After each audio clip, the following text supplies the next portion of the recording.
And welcome back to the Brought to Light Masonic podcast, episode 39, which we've entitled Where To Now? And geez, listeners, friends, brethren, ladies and gentlemen, what an experience the last month has been. It's great to be back. It's great to be hosting this show. It's something I've missed immensely. And I just want to say from the outset, my apologies for the circumstances that have resulted in this episode 39 coming too late. But as they say, it's better late than never.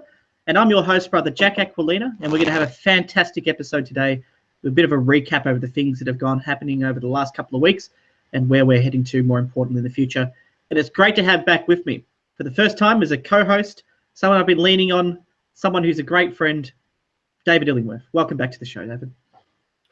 Thank you, Jack, and it's good to be back. Although I have to correct you there. I'm not the first time as a co-host. I've been a co-host on a few of them now, and I've been host on a few of them when you've been off at soirees drinking fine champagne and caviar. Some of us have to work for a living, Jack. Some of us have to work for a living. Well, one thing I'll guarantee you, I'll double your wage, David, which is 0 times 2 equals 0, but it's still going to be a good wage. And you are right, I have been sort of gallivanting off to soirees and wine tours, and but actually more seriously, I've been doing exams and all the rest. But it's been really good to have you step in. In fact, one of the great things about you stepping in is that our listeners have been alleviated of my voice, although I've received probably 30, 40 emails saying, "Where are you? Have you died?" It was good that the listeners were checking to see if I died. So to our listeners, thank you. I am alive, and to the displeasure of a lot of people, I am still alive. But I guarantee you, I'm not going anywhere. I will say to our listeners, I can assure you, should Jack ever pass away to the Grand Lodge above, there will at least be 1 second of silence on one of the episodes where we'll say, "And the king is dead, rejoice the king," as I adopt the throne and his giant hat. And then minutes later, quit because the workload's too much. Well, I was going to say it's a crown of thorns. It's a poison chalice, as they say. So, no, it's good to know that you've got ambition. And talking about ambition, before we get into the topic today, into the discussion about where we've been and where we're going, I want to sort of announce nice and strongly here that yourself, David Illingworth, and worshipful brother, I should say, Robert Billing, have been appointed Metropolitan, yourself, and Regional, for Robert, Vice Presidents of the Blue Lounge Social Club, as part of our mini restructure, which is factoring in a succession plan and obviously focusing on a sort of a leadership-focused organisation that's focusing on fostering future leadership. So congratulations on your appointment to that position, and you must be really excited that you're getting one step closer to the throne of God.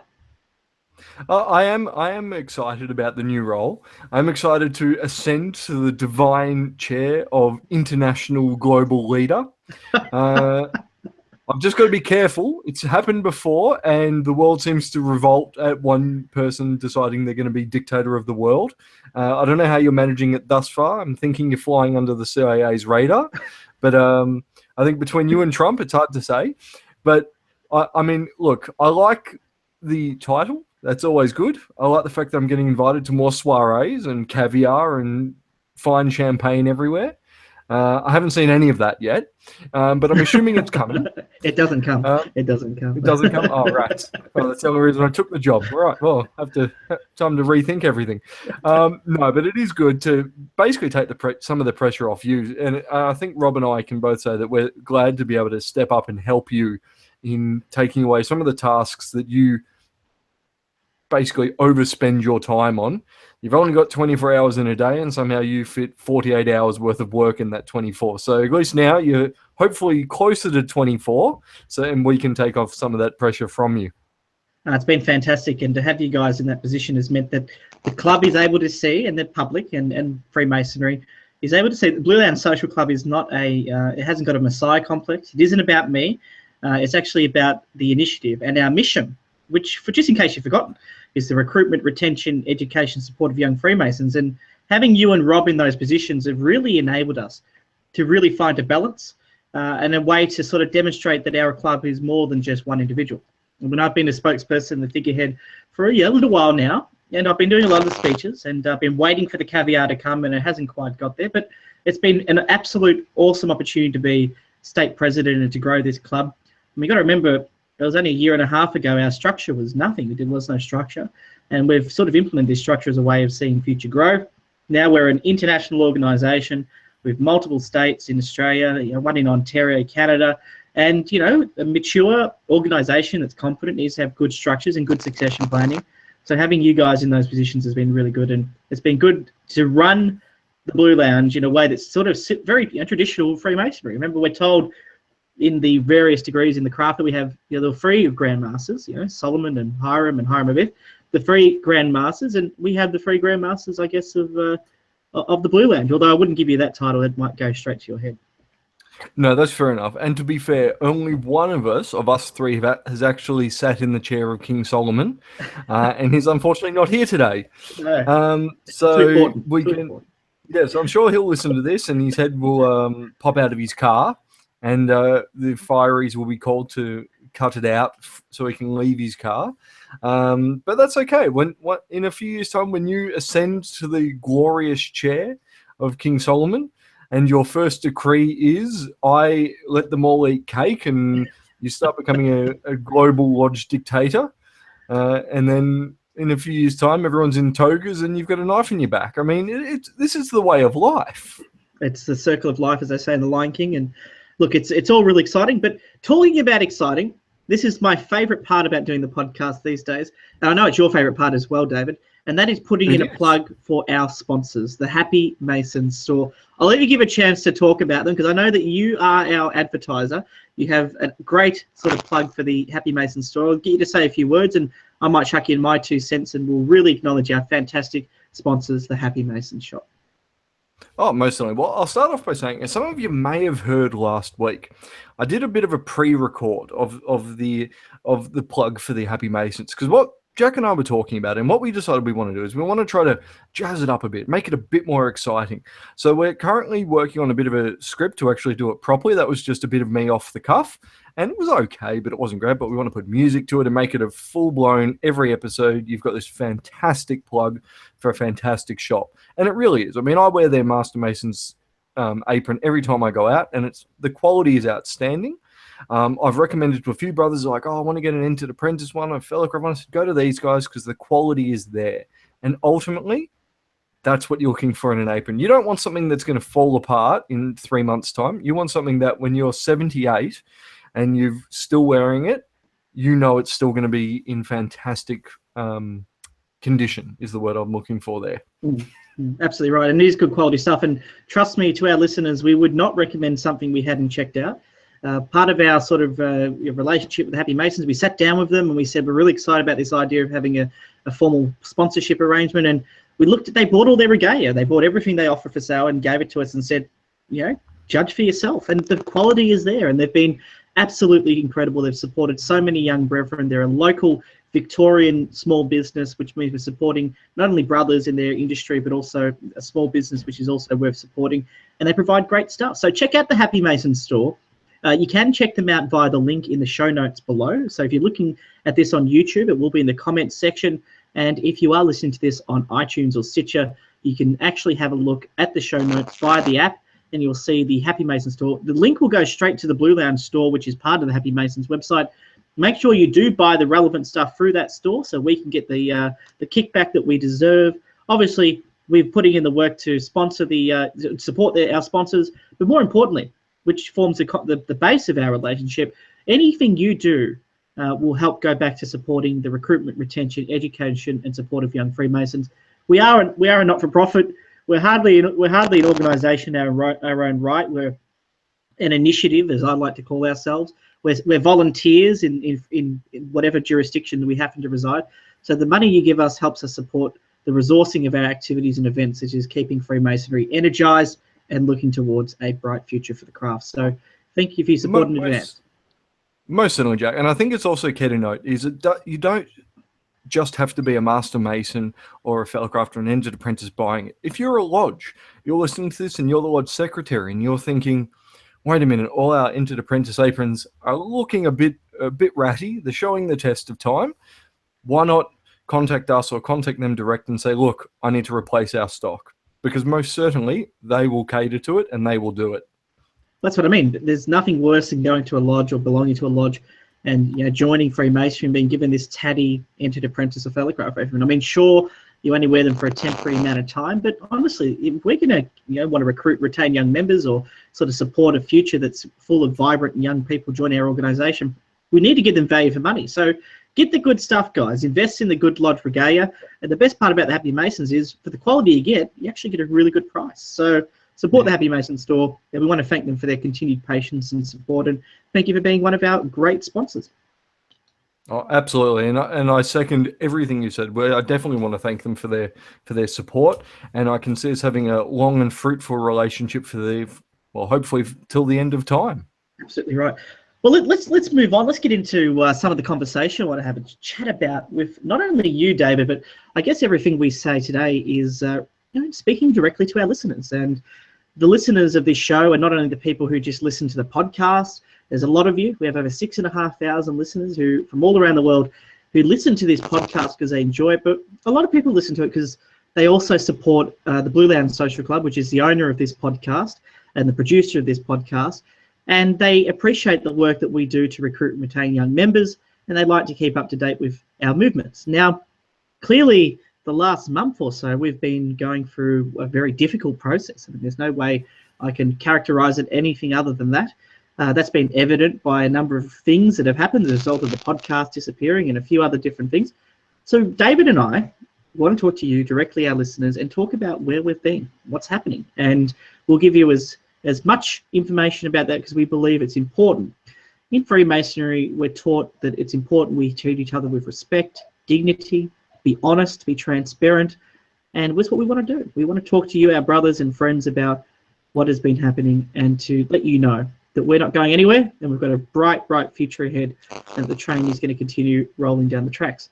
So, most certainly, Jack. And I think we need to look at the three great principles of Freemasonry: brotherly love, relief, and truth. And I think truth is the most important one. And I mean, as our listeners will know, if you've heard last week's fantastic episode, there was a caveat at the start where I did say that we have been having some technical issues. So if you wanted what they were, we're going to be going into them and diving straight into them now and just sort of outlining some of the challenges that we've had over the past couple of weeks, really, and what we've done to ensure that the podcast and the Blue Lounge continue on into the future. Now, I mean, I guess, where have we been? So that's the question. Look, there's been no doubt that we won't mention names. We're going to respect people. We're obviously going to make sure that we do the best we can to speak only the truth and talk about what actually happened. And what actually has happened is, for a lot of different reasons, and I'll accept, there's fault on both sides in the sense that, sometimes in our relationships with people, they go unexpectedly the wrong direction. And that direction resulted in our emails, our website, our podcast, everything that had been publicly available, with the exception of our Facebook page, thank God, was deleted. It was destroyed. The content was destroyed. And it happened pretty quickly.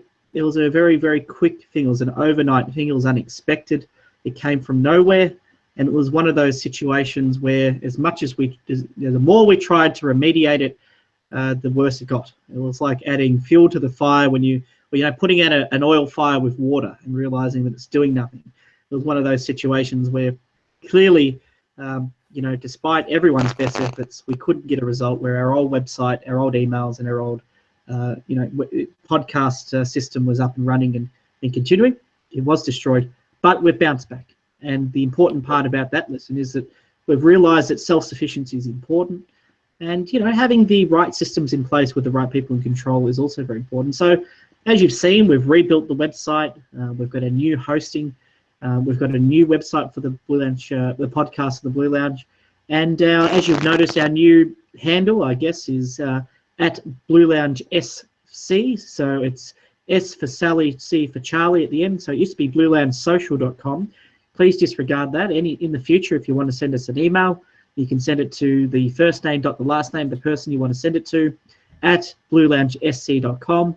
Or if you want a generic address, you can send it to contact@blueloungesc.com or podcast@blueloungesc.com. Either one's fine.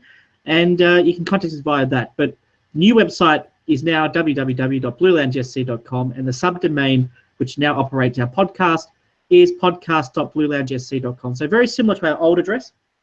That small variation, but we are back up and running, and we're very happy to be in this situation. But Dave, you got anything to add to that in terms of some of the stuff that's been going on in relation to our website and podcasts over the last month?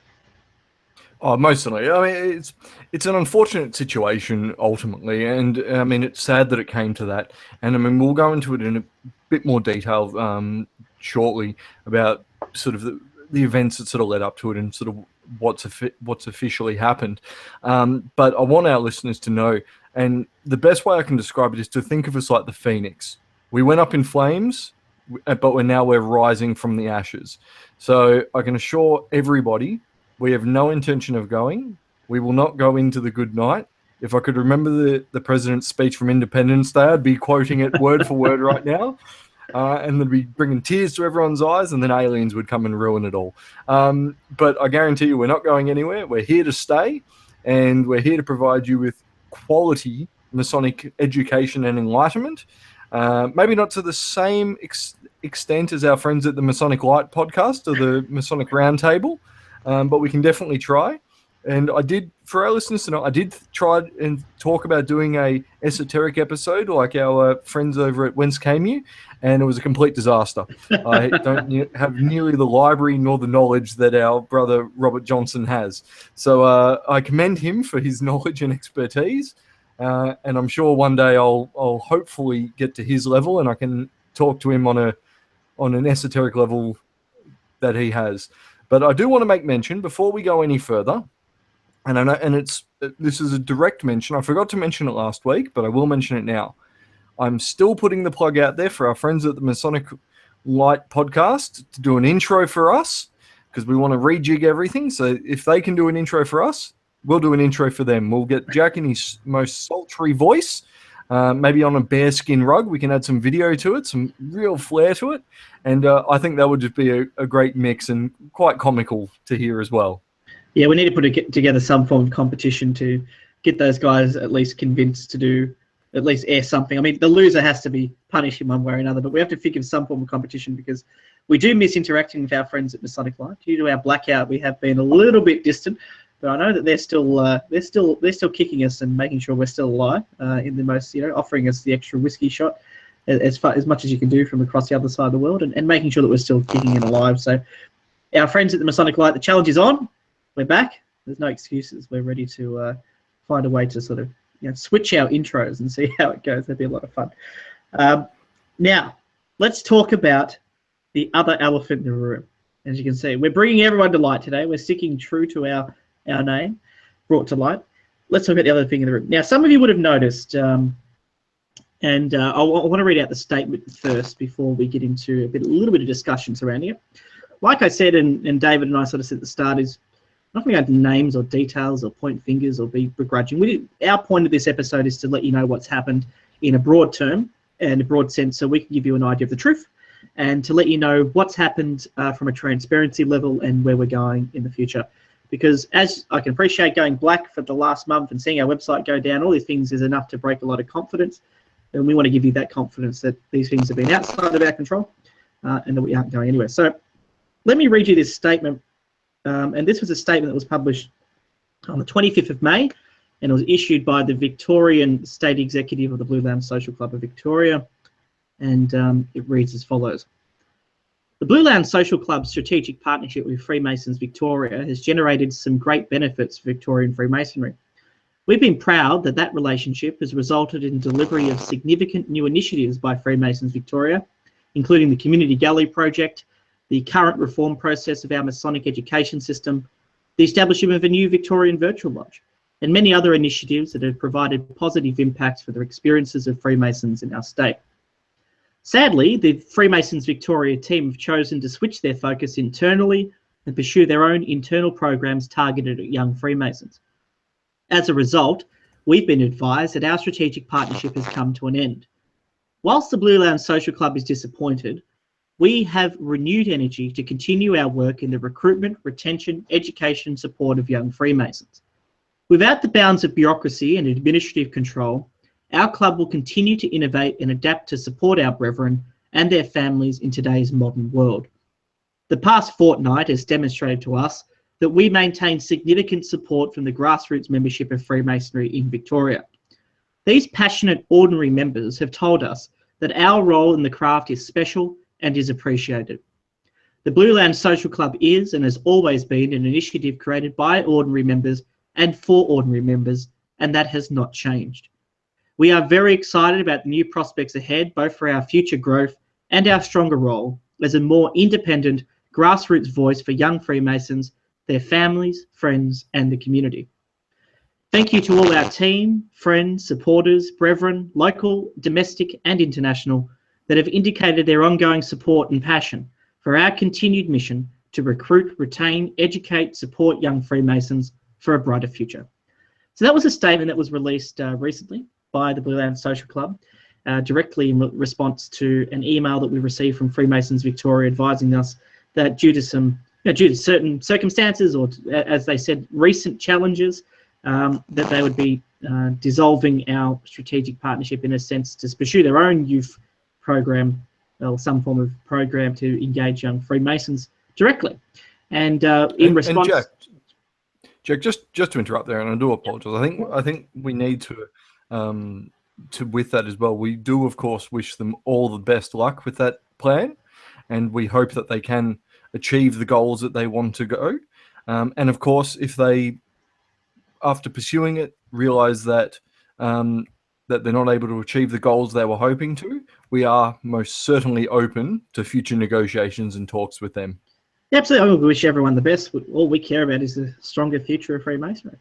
Exactly. I guess that's the whole goal. And that's why we're very just surprised that the situation has resulted in a surprising announcement by them, actually, that we're in a situation where we're no longer considered to be partners in that effort. But focusing on where this results in the future is what's important. But that's where we're at. The Blue Lounge Social Club, just so you all know, and the Brought to Light Masonic podcast, we've existed a long, long time before our relationship was established with Freemasons Victoria in October last year. We're a grassroots initiative. We've always maintained our independence. We're run by young Masons for young Masons. We're supported in the local lodges and districts around the state. All our growth, every single bit of it, is not attributable to any particular support by Grand Lodge, although it's always been welcome. It's always been very positive. It's been mainly based on the backs of hardworking volunteers, young volunteers who have gone out and represented not only the Blue Lounge, but more what we stand for, which is the brighter future of Freemasonry and the recruitment and retention of young Masons, and looking at a bottom-up approach to Freemasonry instead of top-down Grand Lodge sort of indicating a strategy and imposing it. It's more of a grassroots initiative that is focused on injecting that energy and bringing people along the journey. So look, we're very disappointed with the outcome. We are positive about the future, though, and we do wish Freemasons Victoria all the very best of their initiatives. They've got a great team. They've got a great strategic plan that we helped write, so we're very much in favour of it. They've done a lot of good projects, which we've been really pleased to be a part of, and we look forward to being involved in other projects and working as hard as we can as ordinary members, and doing what we can to assist them in their objectives. And I know that once cooler heads prevail down the track, we'll be in a position where we're back where we should be, and that is working together and focusing on the future. But let me just interlude this, and I want you to jump in here, David, as well, which is something that has inspired me incredibly. There's no doubt the last couple of weeks have been very difficult for all of us, for both sides, been very emotionally draining. But the support we have had from people everywhere, not just in Victoria, but internationally, domestically, has been inspirational. I mean, I have to say, after our announcement was released, I've had nearly 100 contacts from people in Victoria alone. I've had calls, messages from people all around Victoria. I've had messages from people overseas as well and interstate. Everyone unified in their voice that they support grassroots Freemasonry, they support what we're doing, and they're very proud of our efforts. And that was really reassuring. And it really, I think, and if you're listening, you're not a Freemason, you're thinking, wow, what a lot of drama. This is the message you should get out of this, and that is that despite all this admin rubbish, which it really is admin rubbish, bureaucracy and administration, as we called it in our statement, the real Freemasons shine through. The real Masonic values shine through, and that is brotherly love. support. People who even were cautious about us, who have come across and called me and supported us. It's amazing. What about, how's that been for you, David? Has this process taught you anything about Freemasonry more generally? Oh, it definitely has. I mean, I look at it and I go, it's sad everything that happened and how it all went down and all of that sort of thing. And I think it is a big disappointment, because I think we were heading to a point where we were achieving mutual goals and we're going, right, we can take this into the future. So it is sad that they've decided to go in a different direction. But at the end of the day, it's always much like if we decided to go in a different direction, it was their decision to make. And ultimately we support that decision. If they decided that till later on down the track to re-talk with us, we're open to it. But I think the support we've had from international and local has been outstanding. And I think it just goes to show that to everyone out there, and I've heard brethren say it before, oh, I hate Grand Lodge, I hate this, I hate that. It just goes to show that regardless of all of that, that they still support the craft, they still support Freemasonry. And the benefit with us is we're in the lodges. We're not barking orders from on high. We're saying, what can we do to help? And I think Freemasons all across the world support that and recognize the need for that. As we've discussed on this podcast, and even some of our guests have discussed, is Freemasonry is going through a bit of a change at the moment. We are in a time where we're deemed to be not as relevant, and we're not getting as many young members in.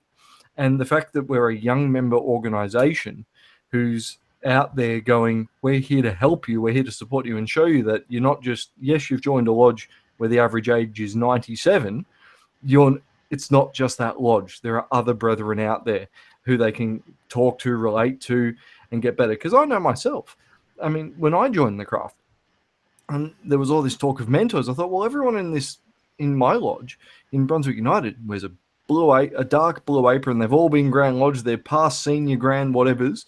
I go, that is intimidating for a young member.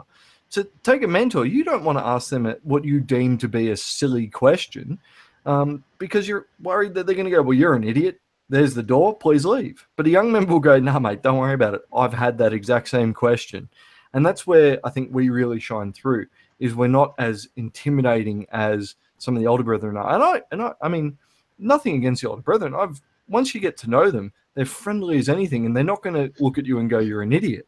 But there's still that perception of, oh no, they're going to think I'm stupid because I'm asking something so basic or so silly. But I think it really does highlight that there is no such thing as a silly question. And anyone who mocks you for a simple question says more about them than it does about yourself, ultimately. And I think the support we've got has just been outstanding.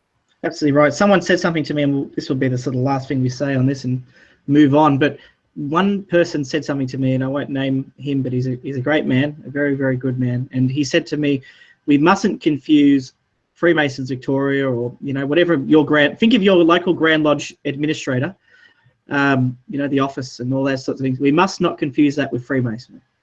Very, very important. And that, if there's been any mistakes we've made, it's been that focus. And we really have resulted in a situation where, we confuse the administration of Freemasonry with what Freemasonry is. And Freemasonry isn't the administration. That isn't Freemasonry. Freemasonry is the calls that we've been getting from brethren across the state, local, domestic, saying, here's a helping hand, we support you, we love what you're doing, and we're going to back you to the end. And that's real brotherly love, relief, and truth. And that's fantastic. It's such an inspiration, and it really reminded me why I'm a Freemason. And as we've said, and we're announcing, we're going back to our roots. We're going back to our districts. We're going back to our focus on the recruitment, retention of young Freemasons. We're putting the politics to one side, and we are focusing on our mission, which is more relevant now than it's ever been. And we would not be able to do it without your support. So thank you.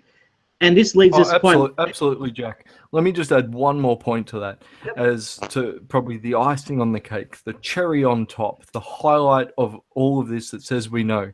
And that would be what happened in our lodge last month on the surprise award that was awarded to you by one of the brothers. It was a lovely, if you've got it there, it was a lovely trowel. So there we go. We've got the Masonic, it's got the Meritorious Young Masons Award. Now, I think that was given to you, and to be honest, there was no one else more deserving to that. And I think, if nothing else, that shows you what the membership is truly thinking with an award like that. Unprompted, spontaneous.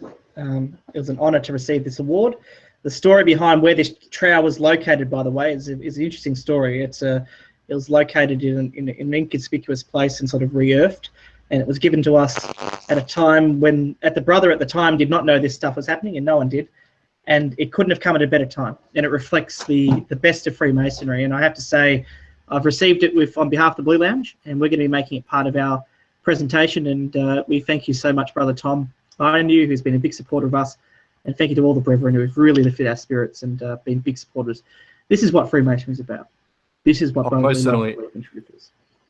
And I have to say to our listeners, or anyone who doubts your sense of self, or that you're a robot or anything like this, our own host of the Brought to Light Masonic podcast, Brother Jack Aquilina, was lost for words.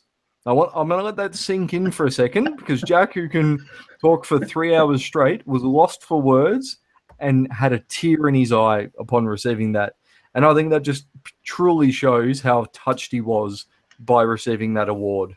Yeah, it came at a beautiful time. And yeah, I'm not the emotional type, but I have to say that, yeah, it sort of demonstrates what we've been going through, and also the culmination of that into that beautiful, unexpected situation. Thank you very much for touching our hearts, Tom, and to all the brethren who have supported that award. But this segues well into the stuff that we're usually good at, which is positive talk, which we always do. We're always positive here on the Brought to Light Masonic podcast, and we're passionate about the future of Freemasonry. Tell us, Dave, where to now? Things haven't changed. In fact, I think this whole situation has invoked new energy in us. Oh, it absolutely has. And I think it just, as I said before, it highlights where, and as you said before as well, it highlights we need to go back to the grassroots. So I think what we're going to be doing is we're going to be not cooling off. I want to use the word cooling off, but it's a fitting term. We are going to be cooling off and being a little bit low key, more focusing on, rather than grandiose big things, we're going to be focusing on lodge level small things. We're going to get back to ensuring that we're at every first degree. We're greeting young members, young Masons, and we're really going to be putting in the time and effort to focus around that. And I mean, as brethren some of our listeners may know, but most of them won't, I recently moved house and moved in with my partner, so I'm now living in a different area. So I've resigned from my job as Northern District Secretary, but I'm now out here I've joined as Secretary of the Gippsland District, so I can't get away from the role. But I plan on everything I learnt from there, I'm bringing down here, and I plan on growing it here. And they've got a good team here, and I hope to enhance that team as best I can. But ultimately, we will be just focusing on that for a little bit, but our events will keep coming up, where most places are still planning monthly, if not bi-monthly or quarterly events. So keep an eye on Facebook, because that's where we're publishing all the events up there. But we'll definitely be still out and about, and ultimately, you can't get rid of us. Absolutely right. We've got a new energy. We're coming back. As David said, we're going back to the grassroots, but we're growing. We're growing. We're focusing on the things that are important, which is the young Freemasons that we're trying to recruit and retain, and focusing on engaging our local districts and lodges in order to ensure we continue to earn that trust and respect that they give us. And we've got new districts coming. The South East and Mornington District, we had a great forum out there, 45 young Masons in a room, curious and very enthusiastic about setting up the Blue Lounge. That's going to be happening, one of the biggest growth corridors in Victoria, that district. And that is going to be a fantastic Blue Lounge. And a shout out to Worship Brother Ian Brown and John Grieve and the entire team out there who have supported us, right from the district coordinators through to the local young entered apprentice and candidates, even a candidate to this forum. It was fantastic. And we are growing. There's other districts in line ready to take on the Blue Lounge initiative. And we've built a lot of inroads, and we've got a lot of support and momentum. So we're not going anywhere. The administrative relationship we had with Freemasons Victoria was very helpful. It was very positive, but it hasn't been the thing that's underpinned our success. It has really been it's been something now that we can shackle ourselves from and focus on getting back to basics. And we're really, really, really excited. But the podcast... Most certainly, Jack. And I will make mention just before you go on to your next point, and I'm interrupting you, and I do apologise. That's all right. He's used to being the host. I am. I'm used to the big chair. I'm practicing for it now. I'm one step down. I'm practicing. I'm almost there. I just want to make mention to all our listeners as well. If you've got an older brethren, and I bring this up because when I was at lodge, I was at a lodge in the southeastern district, and one of the older brethren said, "Look, I don't have all this fancy fangled podcasting technology, but I still want to listen to the podcast." Upon request, so we're not producing these, we'll produce them as we need to, but if you email us at either the podcast at blueloungesc.com or contact at blueloungesc.com, we can send you a CD, which you'll be able to play in your stereo, and you can give it to your older brethren if they're interested. You can play it in the stereo, and that will be all our episodes on there up to the time we produce the CD. So it's not a thing that we're doing constantly, but on special request we can do it so that all brethren of any age or technological background will be able to generate it. And we've got one which I've emailed Jack about, which we're in the process of putting together, and then we'll be sending that to the brother to be able to listen to our fantastic podcast, if I do say so myself. Easy done. I mean, you're right. A special request, if you do need to get access to the podcast and you don't have the internet or you don't know how to use a computer, we will send you some CDs with our volumes on it. I'm thinking for our 50th episode or first year anniversary, whichever one comes first, although the first year anniversary is approaching, 2nd of July will be our first year anniversary. You will see that we are going to maybe announce something around getting access to our episodes, for a small donation, maybe $5 or something. That way it'll be wholesalely available. But if you're an older brother and you want to get access to the podcast free of charge, we will put them on CDs for you and send them off to you, and find a way, even if we have to help you set up the podcast in your house or on your iPad or whatever it is you've got, we'll help you do it by a click of a button, which is part of what we do. We want to bridge those gaps. So thank you for listening to all those guys and all those guys of interest. We're looking forward to it. And talking about the podcast in the future, David, let's talk a little bit about the future. As you know, we started this podcast on the 2nd of July 2016, almost been a year. I remember the first episode when it came out. We're at a Chicago night. It was also the federal election here in Australia. It was a big night, and we celebrated a few beers and released a 45-minute episode of me and brother James Mann talking about what Freemasonry is. And we've come a long way.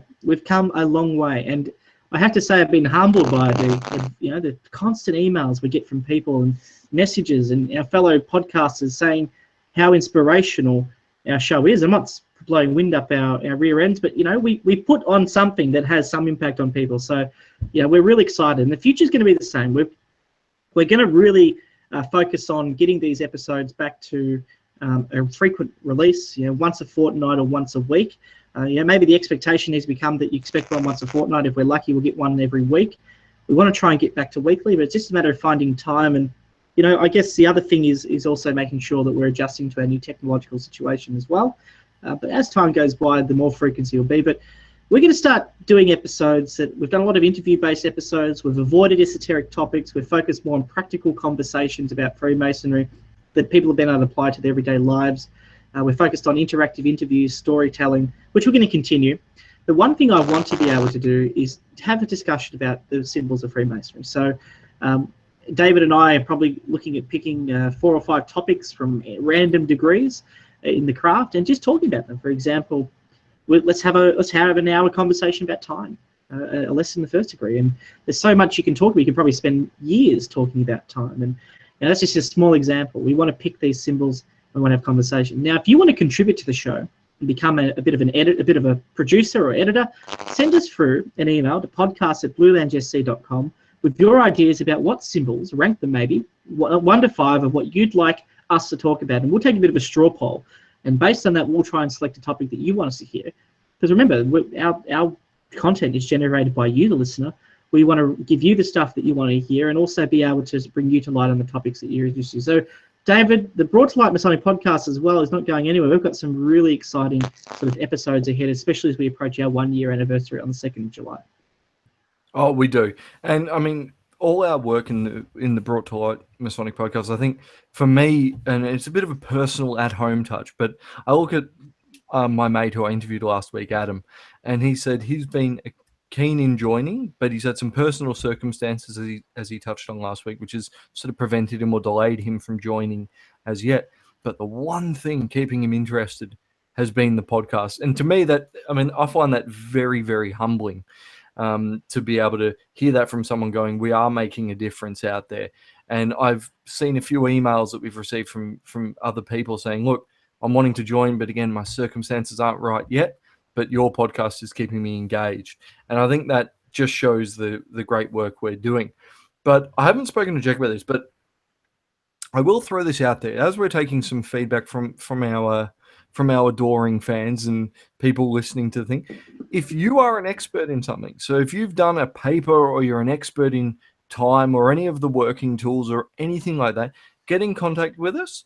Maybe send us a copy of the paper, and if we like it, and I know that sounds harsh, but if we like it and if it's good, we might try to key up time and have you on to talk through the topic, because I think where we need to go as well is start engaging with our listeners as well. And if we can have them on, and if they can, ultimately time comes down to it, but if they can find the time to come on, I think it'd be fantastic to personally engage with one of our listeners and have them bring something to the podcast and bring something to light ultimately.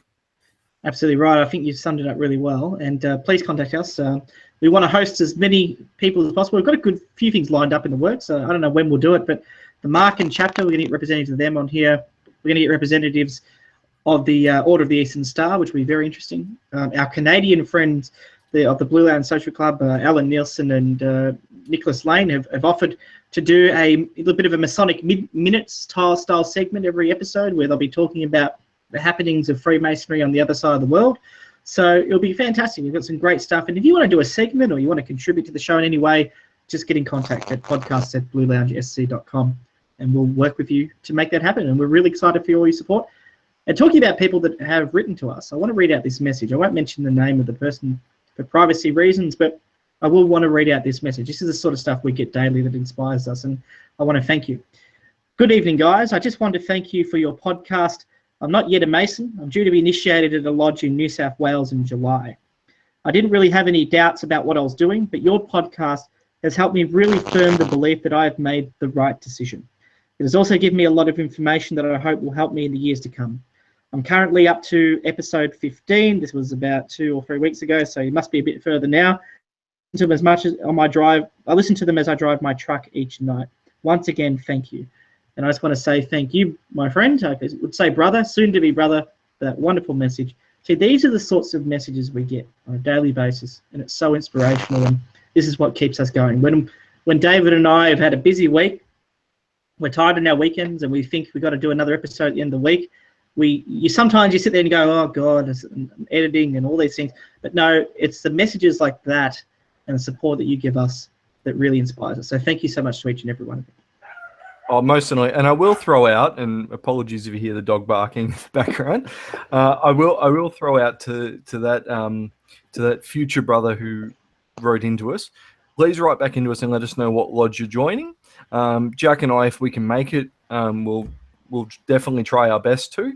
I don't know whether finances and time will allow for it. I'll have to talk to the boss about that, see if I can afford it, but we'll see. We'll do our best. If not, if we're unable to, we'll definitely try to arrange for the Blue Lounge in New South Wales to come down and greet you so you can meet some of the friendly faces. And you've heard one or two of them on the podcast before. So please, if you can, and if you're listening and if you hear it in time, send us through the details and we'll do our best to try to get there. Absolutely right. At the very least, we'll get brother Luke Spickler and brother Eli Challenger and the team out in New South Wales to get along and support you. They're fantastic, and what inroads they're making up in New South Wales, a great jurisdiction. Which reminds me, let's talk about our fantastic trip to Picton. I know you sort of did a mention for Miles Radford, who just celebrated his something-th birthday. So happy birthday to you, Brother Miles, or worshipful Brother Miles, I should say. I bow down to you. I apologise. But tell me, what a fantastic weekend we had in Picton. We had a few bombs thrown at us from Victoria, so we thought we'd go up north and become Mexicans, as they called us, for the night. And what a great event it was. What a fantastic opportunity it was to share in Freemasonry without borders. Oh, it was a fantastic night. And I mean, for me, I'd never seen any other lodge outside of Victoria. So it's great to see just how differently they do some of just the movements in lodge and how differently they do things in lodge workings. And I found that completely fascinating. It just ultimately invigorated me to go out to other districts around the world and around the country and see them all and do things differently. But I must admit, I was terrified for my life at one point when you really angered them, and I thought they were going to get out the pitchforks and fire and run us out of town with your gracious visitors toast. And I was a bit worried for a second there, but I think they did take it in good spirits. Well, I thought I'd get up in front of 80 happy New South Welshmen, which for a Victorian is always a very disappointing sight to see the New South Welsh happy. And I said, it's great to be in the second best jurisdiction in the country. And they look, at least I gave them second. I could have given our friends in Queensland second. I could have given our friends in Western Australia second. I could have even given our friends in South Australia. No, don't be stupid. We gave them second. We gave them second. It was a nice thing. Well, we're not welcome in South Australia anymore. Thanks for that, Jack. I apologise to the entire state of South Australia. But, and Tasmania, I didn't even mention them, but, Tasmanian, they've got friends on their left shoulders where they grew. But, the point is we had a great time in Picton. It was fantastic to be there. Thank you so much, Miles, for inviting us and letting us respond on behalf of the visitors. But who else it was great to see? Besides, it was good to see Luke Spickler, who was there, the State Secretary of the Blue Lounge, but Patrick Spicer, who has been seeing a lot of us recently. We've been travelling up there quite a bit, but it's good to see Patrick Spicer as a worship master. And didn't he speak well in his response as well? Oh, he did. And I mean, whenever I think about his response, I thought the best part of it was, and I say it's the true thespian in him that came out, is when he was interrupted and he went into full thesp mode, going, I'm not done yet. And then I thought, that is a comical, such a thing that a true thespian would do when they're on the center stage. Then they're not happy unless all lights and things are focused on them. So I do hope I can get up and visit Lodge Thespian at some stage, because I think that would just be a funny lodge to visit. I think they would have a good sense of humor about everything they do. Now, to correct me if I'm wrong, I mean, you wouldn't know, but Luke Spickler will send me a message if I get this wrong. But the first Saturday in June and in July, Lodge Thespian will be hosting 2 first degrees. I think one of them's a double at one point, but they'll be hosting a number of first degrees, which is demonstrating the fact that this lodge is full of energy. A lot of energy. It's the sort of energy we've seen here in Victoria, but this lodge is just full of energy, and it's making a comeback. We're talking about a Saturday daylight lodge that has entertainment. It's all the lodge tiles at 10. It wraps up by about 1, and you've got the whole afternoon of entertainment, lunch. It's a beautiful time to eat. It's a great night, a great day. It's fantastic. You've got time with your family for the rest of the afternoon and the evening. The lodge meeting's done for the day, and you get to meet at the Egyptian room, which is a fantastic room. Heritage listed, beautiful, beautiful, beautiful lodge room with the Egyptian symbols. What a fantastic lodge. So to Patrick, to Ross McAlpine, to Luke, to all the team there, just congratulations on really what has been a great turnaround, and also good luck for the initiations coming up in the next couple of months. I hope to get there in July. I won't promise anything. I've been getting a bit of trouble for promising to attend things and not being able to get there due to unexpected circumstances. But I want to say to you guys, good luck for the year ahead, Patrick, and really congratulations. It's so exciting. If you are in New South Wales, don't be weak. Go and visit Lodge Thespian. They're there. Get over your Friday night hangover and go and visit, and I'm sure they'll be able to keep you nice and busy and entertained. So Lodge Thespian, first Saturday, June, July, first degrees. Make sure you check them out. Oh, most of it. And I think the good thing about it being a daylight lodge is I've heard in Victoria, and I mean, I've never been to one, so I can't say, but I've heard in Victoria that the daylight lodges aren't given the best rap. They're referred to a bit, my understanding, unofficially as a bit of God's waiting room. It's generally for the older brethren who can't get out there. So I think it's fantastic that they're sort of breaking the mold. They're saying, well, no, we're not that. We're just busy people, and a Saturday morning, afternoon is the only time we have free. And I think that is fantastic. And I hope more people who are living busy lives can join daylight lodges and know that just because you're busy in the evening doesn't mean there isn't a lodge that can suit you. Absolutely right. And I think these models are the future. I mean, if you're a daylight lodge now in Victoria, and you're looking at your membership and you're thinking, what are we doing? Are we going to be sticking around? You've got nothing to lose by trying something different. I mean, the old excuse, the old adage, we've always done it that way, is comfortable. It makes us feel justified in some of our decisions, but it's really not going to help you save your lodge. So if you are at any lodge, day lodge, night lodge, afternoon lodge, whatever you are, and you're facing problems, don't be scared to experiment. And that's exactly what Thespian have done. Saturday day lodge, who would have thought that would work? It's working for young people. Young people are seeing that as something that is worth getting up for in the morning and not drinking the night before, or whatever it is they do. So they're taking time out of their families to be there, and it's a good experiment. So experiment.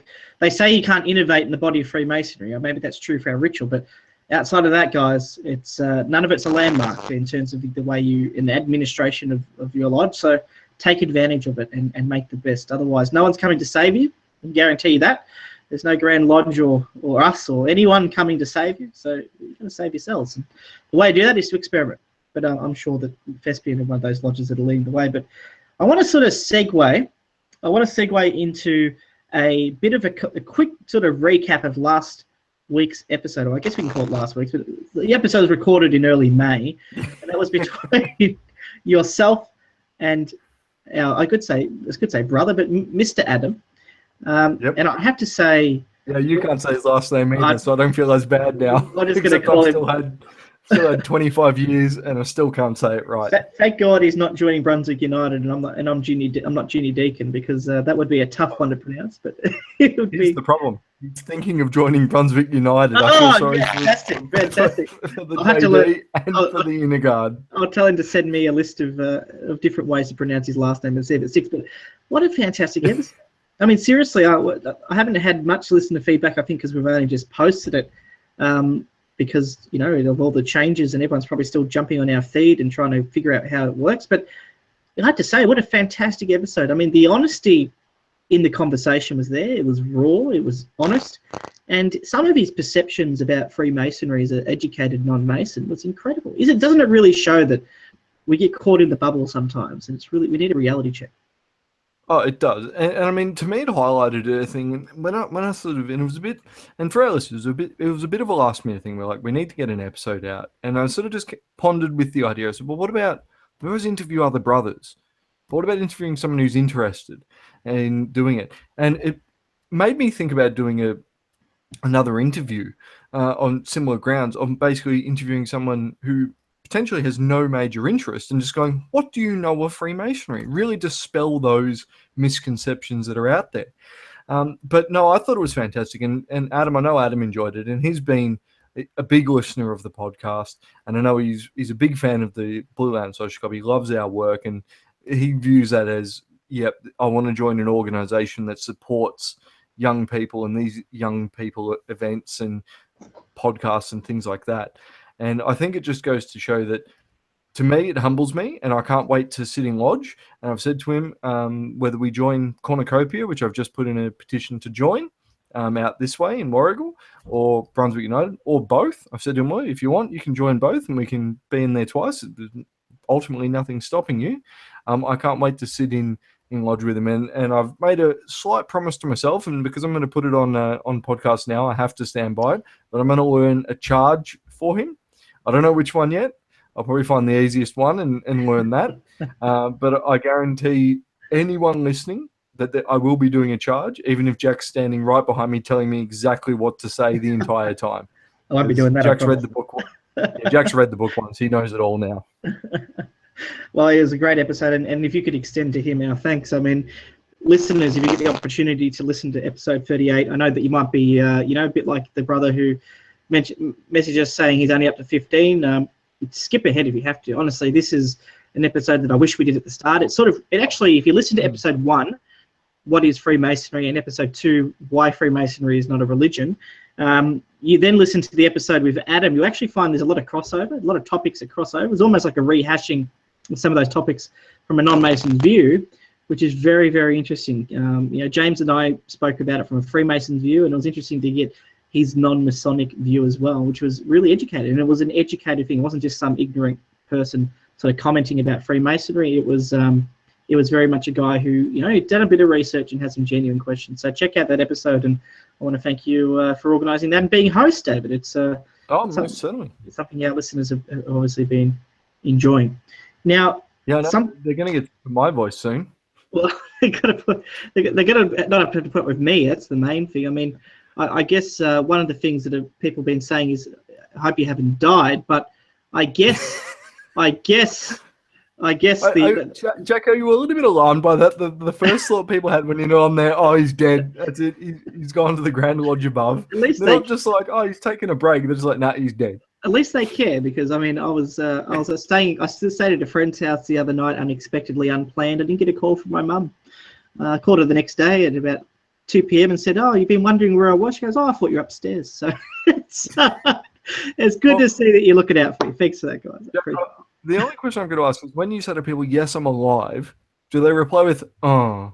Or do they reply with, "Oh, that's good"? I mean, it depends. What's the response say? Because that'll tell you whether they're meaning it in a good way or a not so good way. Well, there's definitely some listeners doing that right now.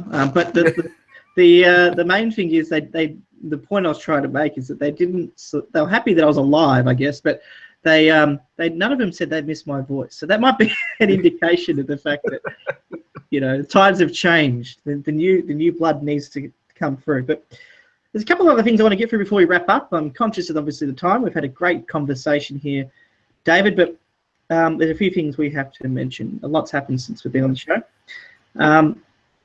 It is my melancholy duty to obviously make the public announcement now, which is fine to make a public announcement, and express the Brought to Light Masonic podcast most sincere regret at the passing of Brother Carlos Fernandez Zapatia Aramayo, who we all knew as Brother Carlos, who was a fantastic Freemason.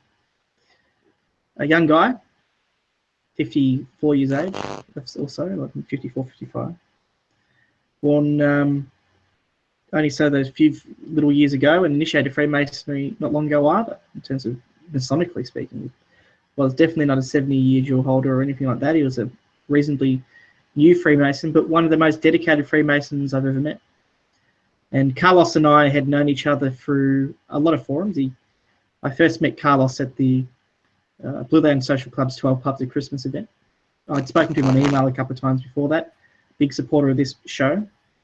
And meeting him in person resulted in a great friendship, a flourishing relationship that resulted in constant communications, constant correspondence. In fact, one of the things that Carlos does, and so listeners know, Carlos is in nearly every order. He was the most intellectual Freemason I ever knew. He had a doctorate from Stanford University. This guy was a brilliant mind, a very smart man. And he wrote these wonderful, wonderful pieces. He wrote a very enthusiastic and passionate sort of newsletter for the Evolutionists. It's called. It's a private newsletter of the Lodge of Evolution, which really is a young Masons lodge here in Victoria. And he was an enthusiastic member of that lodge and a number of other lodges. And he wrote this fantastic monthly or bi-monthly newsletter that everyone loved to read. And in that, he would share every month an extended research piece on his interpretation of Masonic symbolism, or his lessons of the day, or life lessons, or moral teachings, and it was beautiful.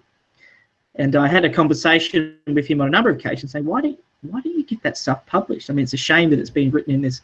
It's a great newsletter, but it's a private newsletter. It's got, you know, photos of people and etc. It can only be shared amongst the Masonic lodge or the community, you know. But why don't you get this stuff published, your articles? And he said to me, in typical fashion, why would they publish my stuff? You know, would they even look at it? Would they even read it? And I said, you're joking. Some of the best stuff I've ever read. In fact, Carlos was a huge fan of the Masonic, the Midnight Freemasons blog, I apologize, which is obviously, as we all know, edited by a good friend, Robert Johnson, and his team. And he said to me, I said to him that I'd try and help him get something published on that blog.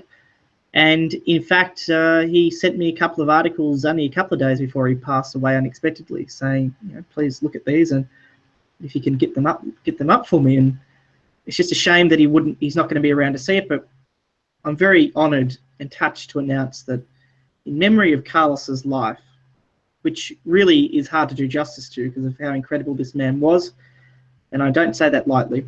He's a great loss to humanity. Robert Johnson has agreed, after he's done some editing, to publish an article by Carlos.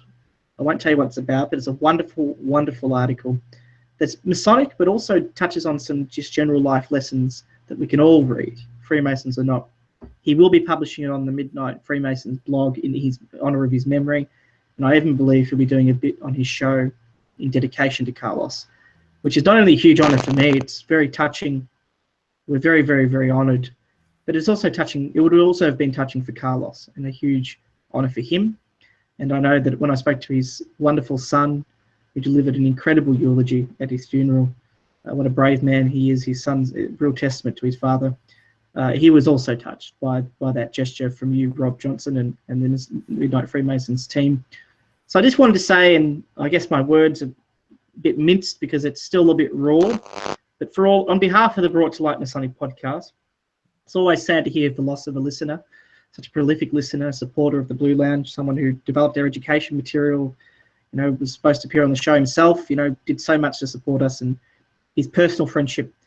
We wish him, his friends, his brethren, family, and anyone who was touched by him, even if it was just for a moment, our sincerest regret and condolences. And we'd like to dedicate this, and I'd like to think the intellectual advancement of our episodes more generally to his memory. And there'll be more announcements made in the future as to something that we hope to do in fitting contribution, fitting sort of recognition of his contribution to the world and Freemasonry generally. So a bit of a sad topic there, David, but it's always heartening to see that out from these tragic circumstances come a moment to reflect, which I think is very important. Oh, most certainly, and I think it highlights and just shows the true bonds of brotherly love around this, where we look at it and go, his passing is sad, but his work was good, and his work will live on, and his memory will live on in those articles published by the Midnight Freemasons. So no, even though he's not here to personally see them, I can almost say certainly he's looking down from the Grand Lodge above, and he'll have a smile on his face when those articles go out. And I think ultimately there's nothing more special than having an article like that published. And I'm always very envious of people who can write those great articles that you read that just get across topics. I'm no writer like that. I wish I was, but I'm just nowhere near that degree. And I think it's fantastic that we were able to achieve this and get those articles published posthumously in his memory. Well, I hope that I hope that we heard what you just said then. I sort of let you talk because I can't hear a word you're saying for some reason. There must be some technical issue on my side. But as our listeners saw, David's lips were moving up and down, so there was something coming out at the end of it. I hope what he said was good. I'm sure it was. But while we're trying to get that issue fixed, we'll just continue on with the agenda. Sorry, David, I don't know why I can't hear you, but welcome to the 21st century. So, what's like David would have said, it's a tragic situation, but it's good to see that coming from that is an important chance to reflect on the life of an incredible man and Freemason. Talking about dedication, it's a bit more positive now. I'd like to do a bit of a shout out to Emmanuel and this worshipful brother Emmanuel.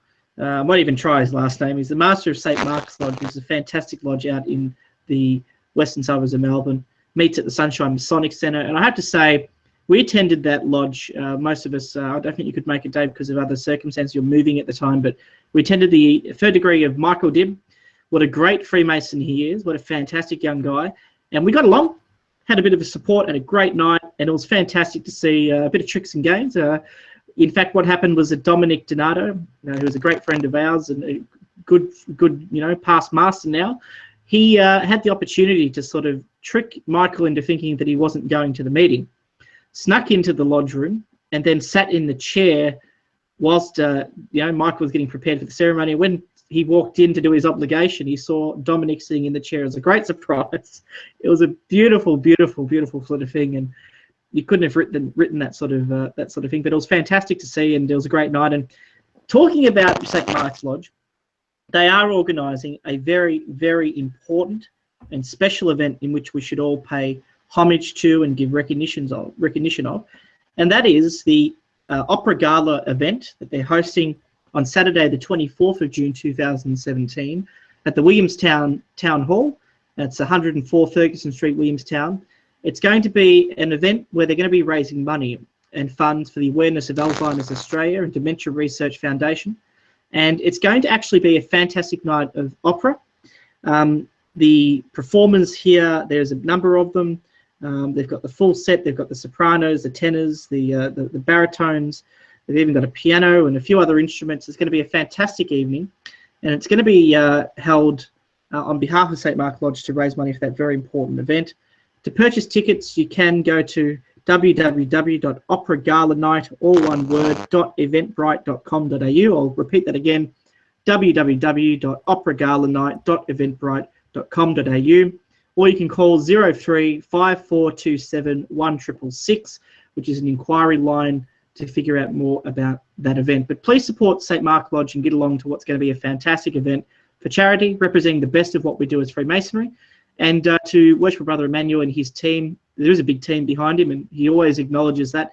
I just want to say thank you to you for your support, and also for in allowing us to come to Michael's degree and to see a fantastic evening in Freemasonry.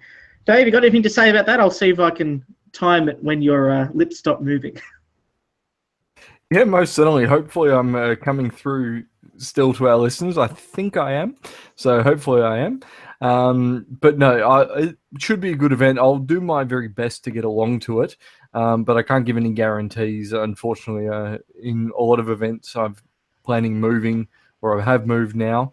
But I am, of course, getting everything ready in the house and cleaning up from the housewarming and engagement party we have. So I am, of course, a little bit strapped for cash, given that I do have a wedding to plan for. But it should be a great event, and I encourage everyone to get along and see it if they can. Well, I'm not sure if it's working because nothing's registering on my head. Our listeners must be laughing right now. It's great because I'm just worried that it's just going to be looking at you talking to yourself with no microphone, but that's okay. We'll take that risk. And to our listeners, if you're hearing extended amounts of silence, I apologize. This is sort of the sign of what happens when you don't do something for a month. It all just it all goes wrong. But no, it's good to see that David's got an opinion. Typical Brought to Light Masonic podcast. He said something. All nice things, I'm sure. Let's move on. We're going to wrap up this episode very quickly, but I'm just going to run through a few quick things. A bit of a shout out to the Masonic Roundtable. I'd like to thank our friends at the Masonic Roundtable, including all of the hosts who have contacted me personally over the last week, extending their best wishes and support, hoping to be able to reach out and try and help us as much as we can in terms of our difficulties. I want to thank you guys. They really are true gentlemen and scholars, and I want to thank them so much for everything they've done, not only for coming on the show, but they're that personal extension of friendship is just so important. And thank you to John, thank you to Juan, thank you to Jason, and thank you to Robert for your extension of friendship and support. It's been very important at this difficult time, and we're so happy to have friends from Masonic podcasters from across the other side of the world who are looking out for us and supporting our show. Thank you so much for that. We're so honoured. The fathers of Masonic podcasting supporting us. It's really an honour. The other thing as well is thank the Masonic Light podcast, our friends Jason, Pete, Jack, and Larry. You guys are important to us, and the friendship and support you've reached out has also been incredible. So check out those podcasts. They're really good. Probably a lot better than us, to be honest with you, and they're worth listening to. While I'm talking about podcasts, Alex Powers runs the Historical Light Masonic podcast. It's a fantastic podcast that focuses on some of the history of Freemasonry through different prisms. Check him out on Facebook, or check it in Google, and you can find his podcast on Stitcher or on iTunes, and give his show some serious support. He puts a lot of work into it, and I want to thank Alex for his support and friendship. It's great to be able to have a podcast that is similar age and to be able to bounce ideas off each other. So thank you, Alex, for that. Now, there's a couple of other things we need to do, and that is I'd like to quickly sort of do some shout outs to Castle Island Virtual Lodge for allowing me to jump on their last meeting. I'd say almost an episode. It's like an episode, but it's a meeting, a virtual lodge meeting, fully tiled, full regalia, ritual and all, where I was invited to a presentation. I want to thank them very much for allowing me to do that. It was an honour, and it's been great to be out in the speakers circuit, visiting lodges across the state of Victoria. I've been on Juan Sepulveda's podcast, The Winding Stairs, talking about what the Blue Lounge is and Freemasonry and my journey. So thank you to everyone for allowing me to come out. And David and Rob did end up going to Springvale Lodge recently to do a presentation as well. If you are looking for a speaker, whether it's your lodge overseas or if there's going to be anything, you'd like us to talk about at a lodge near you, you can let us know and we'll come out and speak, not only about the Blue Lounge or the podcast or anything you'd like to hear from a young person's perspective. I'm going to give David a chance to jump in, and hopefully it's not another minute or two of just his lips moving. David, tell us about what's coming up for you with the Castle Island Virtual Lodge, and also maybe give us an idea or a rundown of what happened at Springvale with you and Rob. It would have been a great night, I'm sure, for you guys. Yes, certainly, Jack. I do hope everyone can hear me now and not just see my lips moving. But yeah, so Nicholas Lane over there, the Worshipful Master of Castle Island Virtual Lodge, invited me to come and do a talk on, basically a bit of a discussion on just newly raised Master Masons. So I'm looking forward to that. I'm going there on Thursday, which is, of course, my, I say, of course, listeners won't know, but it will be my birthday. So I'll be logging in, birthday in Victoria, Melbourne, not Canada. It's still a day behind there. So I will definitely be there for that on Thursday. I think it's about 9:30 in the morning our time, so that should be a lot of fun. I'm looking forward to that. I think that will be a new experience. But yes, Brother Robert and I went to Springvale Lodge, which was a fantastic lodge. They had a great they gave us the great opportunity to basically talk about what the Blue Lounge Social Club is and what we do and everything like that. So we gave a talk in Jack's words. We read Jack's presentation, which he did at the Castle Island Virtual Lodge. I can't say we did it to the same degree as Jack, but I know we did our best, and that was a great experience for us. And they were a fantastic lodge, and we're hoping to get back there soon. And of course, they had out at the Keysborough Lodge, same centre. I think they had a triple first. It was all brothers, so that was fantastic. But yeah, it was fantastic. So I'll pass it back to Jack, and I'll see if I can type him a message to see if he can see my lips moving. And I'll just let him know triple third at Keysborough that I made mention to. There we go, and it's back to Jack. Well, I mean, at the very least, because I have no idea what he's saying. I mean, he's going to be a very good mime. He's going to be a fantastic mime. In fact, he can hear me, but I can't hear him. It's very cruel. He's going to be a great mime, and if you are looking for a mime at your next birthday party, all ages from 5 up, just contact david.illingworth at blueloungesc.com. I'm sure he'll come along to support your event. David Illingworth, man of many talents. Let's move on. So we got worshipful brother Simon Reynolds on my list here, who's I just have to advise and this has got nothing to do with any of the stuff we've announced, by the way. This happened long before. It's just we haven't had an episode. Brother Simon Reynolds has, due to his personal circumstances, which we all know, we've mentioned before, he's had some personal difficulties with his family, has left the role of president of the Greater Gippsland region. It's a depressing thing for me to see the angel, we call him Simon, the epitome of what a good man is, leave that role, but he's still supporting the club. He's very active as a rep. He's on the committee doing his support, and in his position has stepped up Worship Brother Robert Billing, who is also the regional vice president, to become the president of the Greater Gippsland Region Blue Lounge Social Club, and as David alluded to earlier, aptly supported by him as the secretary, one of probably the most experienced secretaries in the Blue Lounge. There's no doubt about that. And I don't just say that, he actually is. Too kind. He said something there. He said something again. So you've got to be careful. But he is reasonably experienced, which means that, ultimately it comes down to the fact that the club is in good hands, very good hands.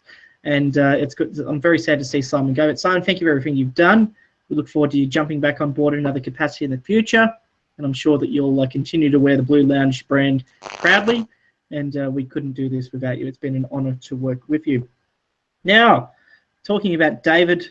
Oh, David wants to say something apparently. Go, David. Mime away, my friend. And mime away. I mean, I'd use the wall and the box and all the other things. Go ahead. That's all. Yes, hopefully everyone can hear me and it's not just very embarrassing for Jack. And if it is very embarrassing for Jack, No, but I do just want to second Jack's motion there. Simon did a fantastic effort there, and I know Rob will definitely do a great job, and hopefully I can support Rob as much as he supported Simon and get things just as keep things just as good. But we both of us have huge shoes to be able to fill. All right, he's done. That's good. Okay, moving on. Let's talk about this event on the 17th of June. It's going to be the Lodge Devotions annual Table Lodge, a fantastic event. You have to get along to it. It's all about toga. Yes, toga, toga, toga, toga, toga. You can never have enough toga. It's going to be a fantastic night. It's open to Freemasons only. It's going to be on the 17th of June. By ticket only, $50 for a fantastic meal, fun, the 7 toasts, and you even get to dress up. So to all you costume extraordinaires, you people that like to live on the wild sides of all ages, the Masonic drinkers, the toast extraordinaires, the ritual experts, our friends, come on down, support Lodge Devotion and the Central Blue Lounge Social Club and Lodge Evolution in what is going to be a fantastic evening of fun. It's on the 17th of June at the Gibson Street Masonic Centre. Jump on the Blue Lounge Facebook page, facebook.com/Blue Lounge Vic, and you can check out that event page where the Try Booking link is linked, and you can register for that really awesome event. So thank you to Worship Brother Jordan Mercer, Rob Jamison, and the team for organising this incredible event. We can't wait to be there. It's going to be a fantastic night. Now, talking about fantastic things, State Conference of the Blue Lounge Social Club. Yes, you heard right. We are going to be organising a national conference, I should call it, of the Blue Lounge Social Club, which details will be announced soon. We're going to be looking at putting together a conference package. It's going to be held as a weekend event, so it'll be a Friday to a Sunday. It'll be your chance as a supporter of the Blue Lounge to join all the reps, ambassadors, executive members of the Blue Lounge from across the country to come together to support an event and a celebration of what it is to be a young Freemason in Australia and if not around the world, and more particularly to upskill. We're going to have workshops, speeches, presentations, reports. We're also going to have an opportunity for networking, development, social interaction, engagement with local lodges and local community, and even a bit of charity work for the purposes of supporting the growth of the Blue Lounge and what is going to be a fantastic opportunity for us to really develop our connections and friendships as we strive for the recruitment, retention and support of young Freemasons across the state. It is also going to be a black tie event that will be happening on this Saturday night whenever it is announced. That black tie event will be, and I'll say this as a precursor, it'll be the beginning of what is going to become an annual lecture in which we're going to be announcing the name of soon. We'll have a prominent speaker at that lecture. It'll be something that we present awards at and something that we have a nice black tie event to celebrate the Blue Lounge. And we're hoping in the future that the annual general meeting of the club will coincide with this event. So in the future, when we elect our executive team for the state executive, that will coincide with this event. So at each dinner, the new state president, whenever that happens, can get up and actually commence his term in office and let the transition continue. So it's going to be a fantastic opportunity. We're looking at to aim for the end of August, September, be one of those months, and we will have details, and conference packages will be really affordable. So you bring your wife, bring your dog, bring your best mate if you've got one, bring your fellow mime. Mimes are very welcome. David knows how to speak that language. And from there, we can really hold something special. And like I said, we have gone through a difficult time. So this is now a chance to really demonstrate that grassroots Freemasonry is alive and well, and that this state conference will be the culmination of many great things and great people. So David, I'll let you chuck in your 2 cents. You might want to chuck in some drawings and some hand gestures just in case you are a bit silent. And that way our listeners can get an idea. I mean, you should have learnt sign language. That would have been a good start, but I'm sure you can do that between now and the next episode. Yeah, it's times like this I wish I did know sign language, because it's either that or insanity if no one can hear me and I'm talking to myself. But I do want to point out one thing Jack said incorrectly there. It's not national conference. It's going to be international conference. We are inviting all our Blue Lounge brethren from across the seas, from Canada, to come on down if they can make it, because I think it'll be a fantastic event. But we'll definitely be there. We'll be putting on a great spread. I'm hoping, and Jack can't hear me now, so it's a good time for me to plug it and say it's happening, to MC the night myself. So we'll see what we can do. Hopefully I'll be able to take that honour. But otherwise, the event will be fantastic. So if you can come down, feel free to bring your wife, partner, all of that, as Jack said, and they may be able to get something out of it. Or at worst, they'll see a little bit about what Freemasonry is from a different point of view, and I think it'll be a fantastic event. Giving him the thumbs up to say you can. Thank you very much. Beautiful. I think, so I don't know if you can see it, but I've just put David on the screen just to show you, just in case you can't hear him, that it's not happening. It's just not happening. Always good fun. To our audio listeners, I apologize. This would be very, very, very confusing for you, but it wouldn't be fun if life wasn't confusing. Let's move on. One more couple of things I need to do. I just want to do a shout out, unrelated. Mr. Mitchell Hendy, who is a brother or a man who is joining Freemasonry in the next couple of months. I want to wish you the best in your sojourn. Thank you for your contact and email. It was great to hear from you. We wish you all the best. Please let us know if you need anything. We are here to support you. And as a bit of a last sort of sad duty for the evening, I'd like to extend my deepest sympathies to Worshipful Brother Craig Head. We're not sure of what has happened, but he's had a family member who has been very, very unwell. It's required him to travel up to Queensland to spend some time, difficult time, with that family member. And I just want to say to Worshipful Brother Craig, the Vice President of the Board and supporter of the club and one of our most prolific listeners, we wouldn't do this podcast if you didn't listen. Sorry, we are so very sorry for the difficulties you've been going through. We do extend the hand of friendship and brotherly love, and we do hope that we can assist you in any way. So please don't hesitate to let us know. And we hope that our episodes coming back is some form of, it brightens your day a little bit and gives you that source of happiness that that we know you're probably going to need during this difficult time. So thank you for all your support, Craig, and we are thinking of you, and we do hope that you're bounce back sooner rather than later. David, you got anything to say about that? Oh, I just want to second that, Jack. And I mean, all our thoughts and prayers go to Craig and his family at this time. As I said, we don't know the exact particulars. We know he's been up there due to a sick family member. So, Craig, we hope everything is fine. And our invitation is still open to you when you're back in town and when you're up to it to come on. We'll be happy, and we definitely want to interview you. We think you'll have some fantastic insights. Congratulations on your new position as Vice President of the Board. We know it's a role that you've earned, and we think you're going to do fantastic in that. And all we can do is hope that everything is fine with you and that you're doing well. And if you need anything from us, by all means, make contact with us, and we're more than happy to sit down with you, have a chat, and have a beer, do whatever you need. Even if you just need to be distracted for a little bit, we can take you bowling or maybe bring you to a poker game or something like that. We'll do something to hopefully enliven and brighten your day a little bit. I'll hand back to you now, Jack. Thank you very much for that, David. And look, I think that your sentiments are correct. I saw the thumbs up, so you probably said to Craig, heads up, and we're here to support you. So, Craig, we are thinking of you. But to all our listeners, once again, I just want to say thank you very much. We are going to end the episode here. We're going to wrap it up. It's been a fantastic opportunity to reacquaint ourselves with you after a bit of a temporary absence. This has been episode 39 of the Brought to Light Masonic podcast, which has been entitled Where To Now? And I guess the result of that has been that we are having a bright future. Where to now? Upwards and onwards from here.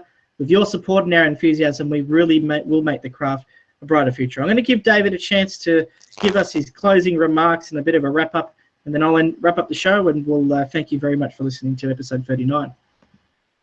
Yes, I'd like to thank everyone for listening, and know that we aren't going anywhere.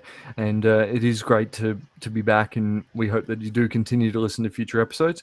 The one thing I will plug, coming in July, I've got to confirm the exact date, but it'll be a double first, I believe, at the Cornucopia Lodge for Worshipful Brother Simon Reynolds' two sons. So it'll be fantastic. I'll definitely be there. So if you're in the area down in Warragul, feel free to come on down. I'm sure Simon will be great to see you and watch a fantastic initiation of his two sons. So it's a fantastic event. We'll be letting Jack know that I've plugged it, so because I'm sure Jack will have something to say. But thank you so much for listening. And people listening will definitely be here.